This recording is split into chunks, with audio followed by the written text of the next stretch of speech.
Welcome to the second of 5 modules in the WHO course in Environment, Climate Change and Health for practitioners and actors guiding policy change. This module provides you with essential information on key environmental health risk factors, including air pollution, water, sanitation and hygiene, also called WASH, and climate change. These are the learning objectives of the second course module. This module will address the most important exposures, health impacts, actions, interventions, and policies on air pollution, WASH, and climate change. After you have completed this module, you will know about the sources of exposure and health risks posed by air pollution, inadequate WASH, and climate change, the types of interventions that can be implemented to address these health risks, and detailed resources on designing and implementing the interventions. We will start with air pollution. Air pollution can be broadly distinguished into ambient and household air pollution, sometimes called outdoor and indoor air pollution. What are the main sources of exposure to air pollution? Nearly all of the world's population breathes air that exceeds WHO air quality limits.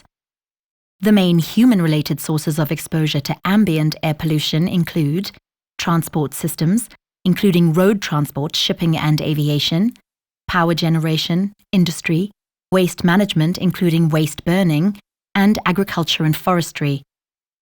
The main human-related sources of household air pollution include combustion of polluting fuels such as coal and kerosene, the use of inefficient biomass stoves for cooking, heating and lighting, which will also increase ambient air pollution levels, tobacco smoking, and dampness and mold. Many of the drivers of air pollution, such as the combustion of fossil fuels, are also root causes of climate change. Therefore, policies to reduce air pollution offer multiple benefits and synergies for both health and climate change mitigation.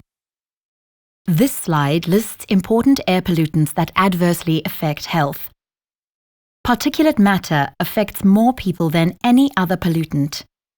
Particulate matter, abbreviated as PM, is categorized by the size of the particles, such as up to 10 micrometers for PM10 and up to 2.5 micrometers for PM2.5. Particulate matter refers to inhalable particles composed of sulfate, nitrates, ammonia, sodium chloride, black carbon, mineral dust, or water. It arises from a variety of sources, including combustion processes.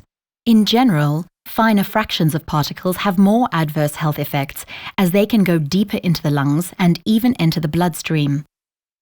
Particulate matter exposure increases the risk for cardiovascular and respiratory diseases. Long-term exposure has been linked to adverse perinatal outcomes and lung cancer. Nitrogen dioxide, abbreviated as NO2, results from combustion processes such as road traffic, power generation, and heating. Exposure to nitrogen dioxide can result in reduced lung function and worsening of asthma, especially in children.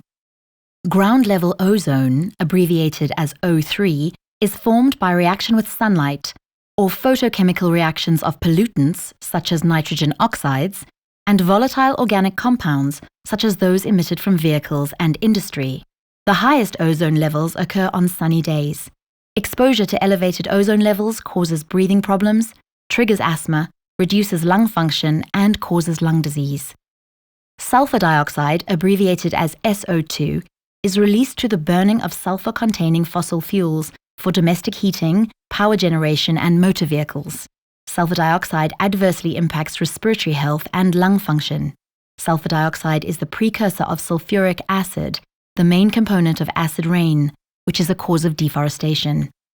Carbon monoxide, abbreviated as CO, is a toxic gas released through road transport and incomplete combustion of wood, petrol, charcoal, natural gas, kerosene, and so on. Carbon monoxide diffuses through the lungs into the bloodstream. Exposure to carbon monoxide leads to breathing difficulties, exhaustion, dizziness, other flu-like symptoms, and tissue damage. There are various other air pollutants that can adversely impact health, including lead and volatile organic compounds such as benzene, which is a recognized human carcinogen. Air pollution is the environmental risk factor that leads to most deaths globally. Air pollution increases the risk for respiratory and cardiovascular diseases, among others. The percentages that are shown after individual health outcomes on this slide indicate the percentage of the respective disease that is due to air pollution. This slide shows the guideline values of the WHO Air Quality Guidelines published in 2021 compared to previous air quality guideline values. The 2021 air quality guideline values are presented in the column on the extreme right. As you can see, and based on new evidence, 2021 guideline values are lower, meaning stricter, compared to previous values, in order to minimize health risks. Research indicates that there is no level of air pollution below which no adverse health impacts occur. What are the actions and policies to reduce air pollution and its adverse health impacts? Adopt or revise and implement national air quality standards that are in line with the 2021 WHO Air Quality Guideline values. Monitor air quality and identify sources of air pollution. Introduce clean technologies to reduce emissions such as from industry. Support the transition towards the exclusive use of clean household energy. Build safe and affordable public transport systems, including mass transit over long distances, as well as pedestrian and cycle-friendly transport networks. Implement stricter vehicle emissions and efficiency standards, and enforce mandatory inspection and maintenance for vehicles. Invest in energy-efficient housing. Improve industrial, municipal, and agricultural waste management. Conduct public awareness campaigns on the health effects of air pollution. Include air pollution in curricula for health professionals. Invest in renewable energies. Move away from fossil fuel combustion, such as from the burning of oil and coal. Phase out inefficient fossil fuel subsidies.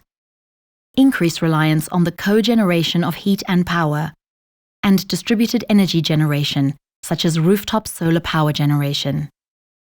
Further guidance on actions on health and air pollution can be found in the respective sections of the Compendium of WHO and other UN guidance on health and environment. You'll find the link at the bottom right corner of this slide. In an accompanying series of slides, we present useful resources on each of the topics discussed in the course, such as on air pollution. Please also access more resources on air pollution, WASH, and climate change.